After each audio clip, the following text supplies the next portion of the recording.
Hello everyone. Busy day at the gym this morning. Doesn't look like it from this particular shot, but yep, there we go. First person to walk across the camera. I think I managed to cut out most of them, but this doesn't really happen to me that often.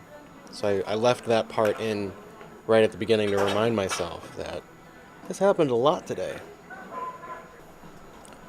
That guy particularly though, he's really good usually about not walking in front of the camera during my set. Even though you might see him at the beginning or end of a clip, he's usually really good about not walking when I'm in the middle of the set. He knows what I'm doing. He's been a spotter for me before, and he's actually a spotter later on in the video. He's probably the only gym person who doesn't work there whose name I can remember, because it is also Eric. He's the guy who I think we met because I went after a group of people that didn't rack the weights correctly after benching, and I made them fix it. And he was like grinning from ear to ear. He was over in the cable station. You can kind of see the station. There's a fellow with a green shirt in the background. He was working out there, and there's a bench. If you're standing in that station, and your right side is facing where the camera currently is, there's a bench that's right there. Or where the guy's doing the behind the neck press to my left, or to my right, frame left, I guess. There's a bench right behind there, and there were these three guys who were doing the obnoxious ass off the bench, ego bench lifts. And it was mostly there was a scrawny white guy who was trying to keep up with these two. I want to say they were probably football players, and they were clearly at least 2 years ahead of him development wise. Not just in training history, but their actual maturity development. He looked like he may have been 16 or 17 years old. But anyway, the pressing went surprisingly well. I was not feeling too good this morning. I was thinking maybe I would just come in and do a daily minimum situation with the press, but I managed to get a PR. It's only a 1 pound PR, but it's a PR. I think this is the first set of squatting. Felt weird. When I unwrapped it, I was kind of worried, did I not put the right amount of weight on both sides of the bar? But then I thought, well, that can't actually be right because I only put one plate on. It's a way different. That would be an immense fuck up. If I put 25 on one side and 45 on the other, I would just have given up the whole workout. Just quit right there. But I guess it was just a weird set, so I moved on. But with the squatting, it did feel like a daily minimum situation, so I didn't even approach my 205 from last session. I just got 185 in. I probably should have just kept the camera rolling so you could see the look on my face when I loaded up 210, and I had to think about it for too long. I think that's what I ended up making the litmus test be. I didn't psych myself up at any point. I had the bar loaded, but I was just looking at it for so long. I was like, you know what?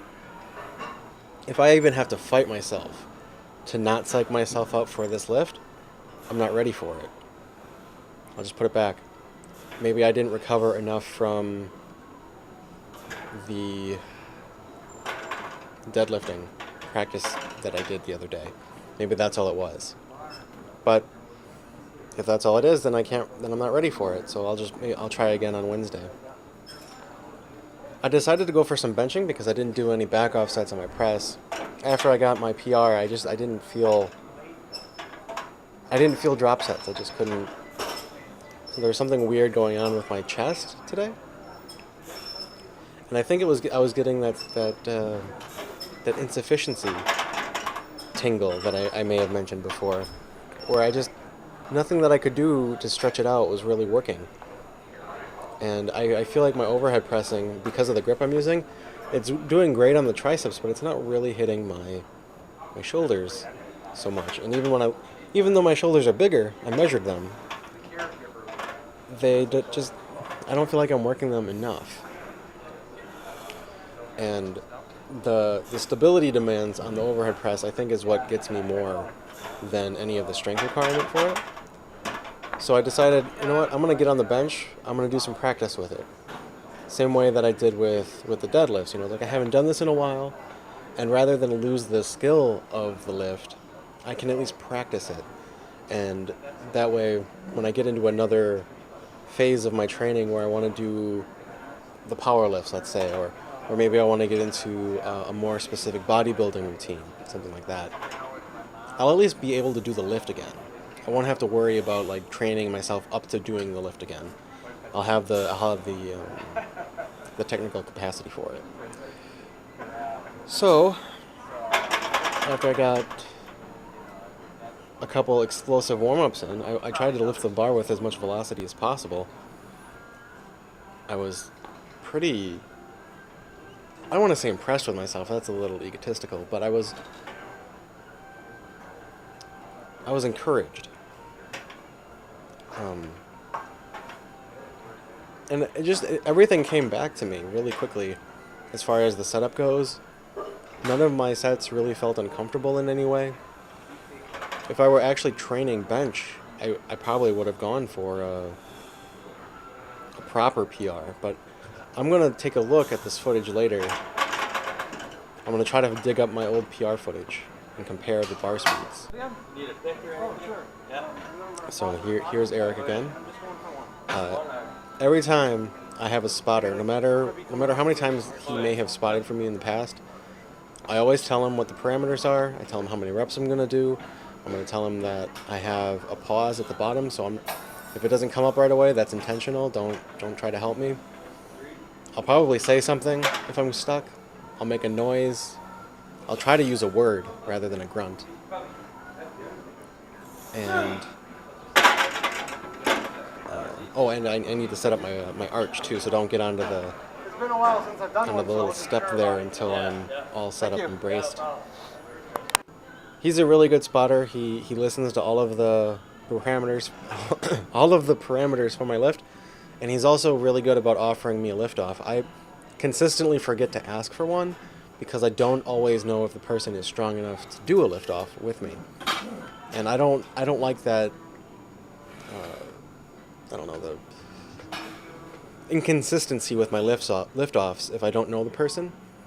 So even though it kind of puts my shoulder at more risk to do my own lift off, if they don't offer the lift off, I assume they don't know how to do one.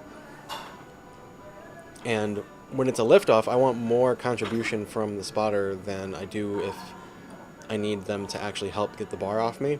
So like if I'm just stuck in the middle of a rep and I'm getting stapled or whatever, then I usually only need like 5 to 15 pounds of relief to get it all the way up. But with a lift off, that's like the dead stop is way at the point of extension, so it's a lot more risky for me to rely on somebody else. And I would prefer that they already want to do that. So anyway, that's the end of the video, man. These workouts are so fast. I'm not ready for it. I'm expecting to talk for 10 minutes, and it's only like an 8-minute clip. So thanks for hanging out. I'll see you guys tomorrow.